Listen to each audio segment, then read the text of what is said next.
What up, neighbor? I'm like super sick right now. Wickedy waka. Anyways, we're gonna figure out what's wrong with my truck. Consensus is the engine is no bueno anymore. I have a cold. I feel like $2. But before we take the truck into the shop, I gotta check the air compressor and then check the turbo to see if either of those are dumping air into the block, because what's happening, it's blowing out the dipstick and the fuel, or the fill cap for the oil. So see why the block is pressurizing. If those are good, then we might be in the thing of doing a rebuild. So anyways, I'm gonna put you down. Let's lift up the cab, see what's going on here.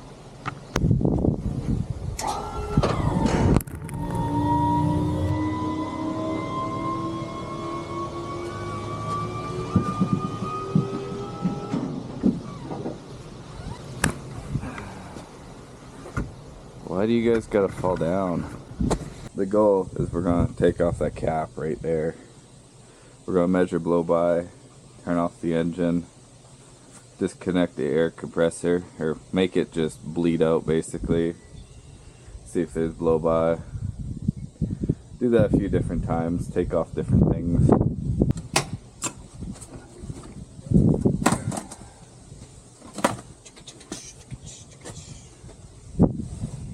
Starting up.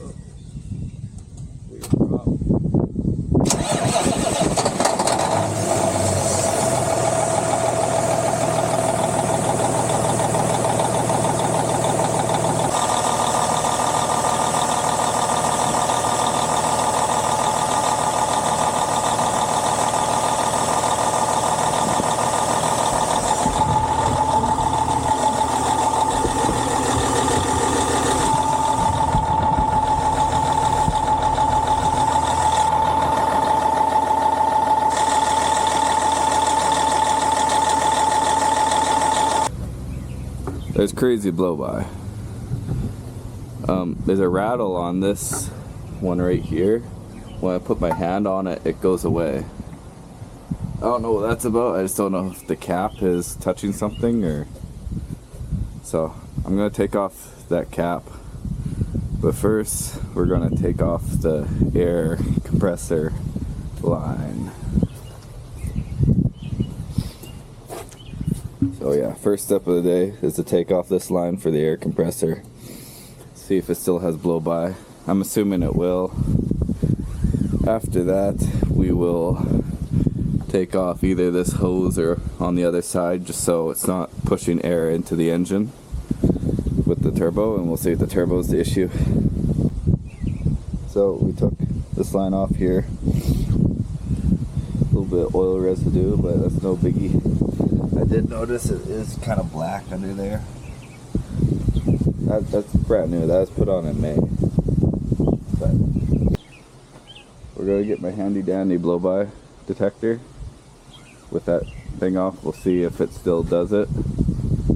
Next thing to do, if it does it, is we're going to take this off and see if it's like back feeding into the manifold, but it shouldn't be.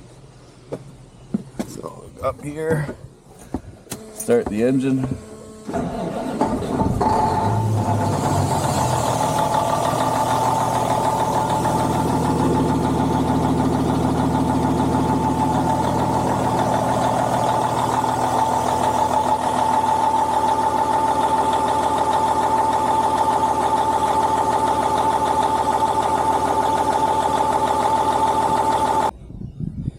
Okay, so we took off the inlet for the air compressor, so it's sucking good. There's no backfeed into the air manifold. We took off the line to the tanks or the air dryer, and we're still getting blow by. I guess technically this could be compressing and filling this with air, but if that was, I would have noticed the air compressor would have a really hard time building air, but it still builds air really well. So I didn't think it was the air compressor. I did a check on the side of the road when it first broke down. But that's a brand new air compressor from Fleet Products. Well, a brand new rebuilt one. Like May 2026. Like, yeah, that's why it could have been wrong, because it's brand new, but from what I see here, I don't think it is. It still builds good air, so I don't think it's back feeding or going past the piston back into the engine. Next thing to try is we'll just take off the turbo, which doesn't make sense either, but we're going to do it anyways, just to make sure. Like at idle, the turbo shouldn't be blowing that much, or it shouldn't be bypassing. In my eyes, maybe it's bypassing through the oil. That's what we might do, is we might take off the oil return to the turbo, see where that takes me in life. Because if it was pressurizing, that would probably be where it's pressurizing. But that way it makes sense in my eyes. Maybe it does in someone else's, but we're just going to do all the steps. So we'll take off the manifold, or the hoses. I'm going to see nothing. We'll take off the return line to the turbo. It's probably going to drip oil on the ground, but probably still see nothing. But this is diagnosing. Like, I'd probably rebuild the engine either way. But if it was the air compressor turbo or whatever, like, I'd rebuild the engine and get the same symptoms. That'd be kind of no buenos. Definitively know any of the compression or air compressing systems that are outside of the engine is not causing the massive blow by and shooting out my dipstick whenever I climb a hill. So here we go. So I'll do that, and then yeah, I'll also take off that cap to figure out why that cap is clacking.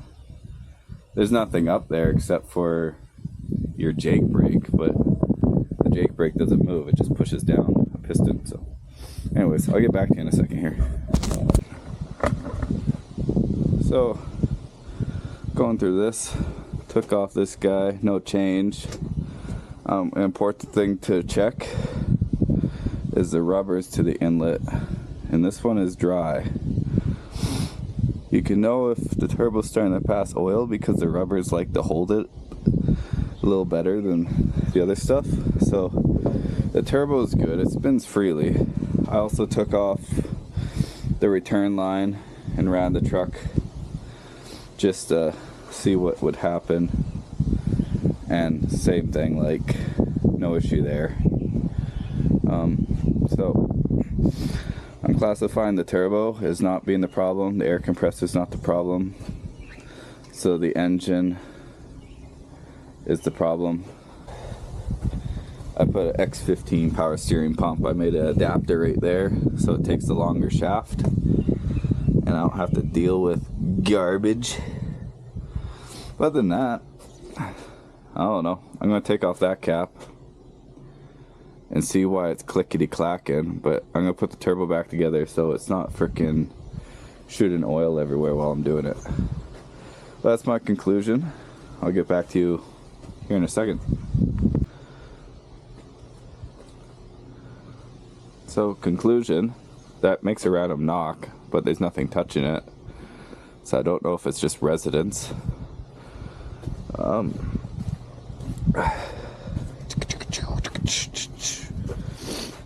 Also, what did I do over here? Whoop. We checked turbo, checked air compressor. It's not those. That is a random sound. Turbo has dry. So next thing on the block is, I guess we get into a rebuild in next week here. Things to note is my exhaust looks like it got a little hot. I notice it's pretty rusty here when that's used to be a clean plate, and then there's a little bit of bluing around there. But I don't know this type of metal, it just might heat up a lot faster than the other stuff. But yeah, a little bit of flaking. It is an old truck, so yeah, stick around. We're going to do a rebuild on an N14 engine and get the old cab over going again.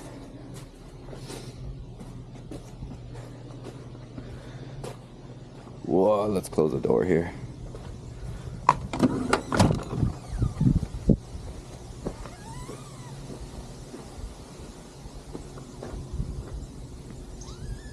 Yeah, that's trucking. Things happen. Thing with older stuff is it's not that expensive to fix, and it's pretty easy to work on. Like, we'll see once we get into the engine, but that's life. Everything breaks down. I get a newer truck, get something fixed with warranty, but I'm down a week without pay. Where this things break down, it gets old. I always have to fix something, but still a lot cheaper in the long run. Anyways, see you in another video here. I'm gonna try to get better, and next few days start tearing apart this engine. You guys have a good day.